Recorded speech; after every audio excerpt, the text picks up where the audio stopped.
Bonjour frères et sœurs, je vais vous lire aujourd'hui l'évangile du jour. Essayez de vous le commenter. On envoya à Jésus des pharisiens et des hérodiens pour le prendre au piège en le faisant parler. Et ceux-ci viennent lui dire, « Maître, nous le savons, tu es toujours vrai. Tu ne te laisses influencer par personne, car tu ne fais pas de différence entre les gens, mais tu enseignes le vrai chemin de Dieu. Est-il permis, oui ou non, de payer l'impôt à l'empereur? Devons-nous payer, oui ou non? » Mais lui, sachant leur hypocrisie, leur dit, « Pourquoi voulez-vous me mettre à l'épreuve? Faites-moi voir une pièce d'argent. » Ils le firent. Et Jésus leur dit, « Cette effigie, cette légende, de qui sont-elles?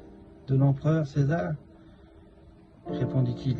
Jésus leur dit, « À César, rendez à César, et à Dieu ce qui est à Dieu. » Et ils firent,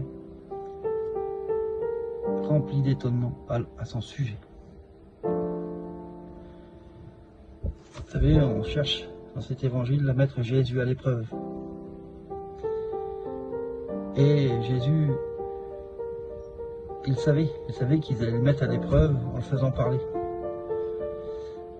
Aujourd'hui, si on prend cet évangile et on l'actualise, combien de gens cherchent à faire tomber ceux qui croient en Jésus, ceux qui appartiennent au Christ?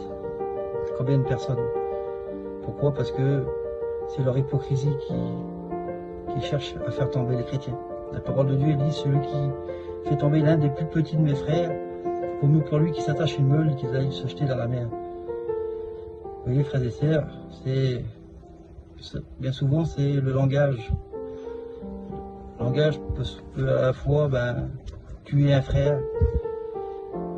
Alors, bien souvent, il faut faire attention à comment on parle aux gens, comment on parle à un chrétien.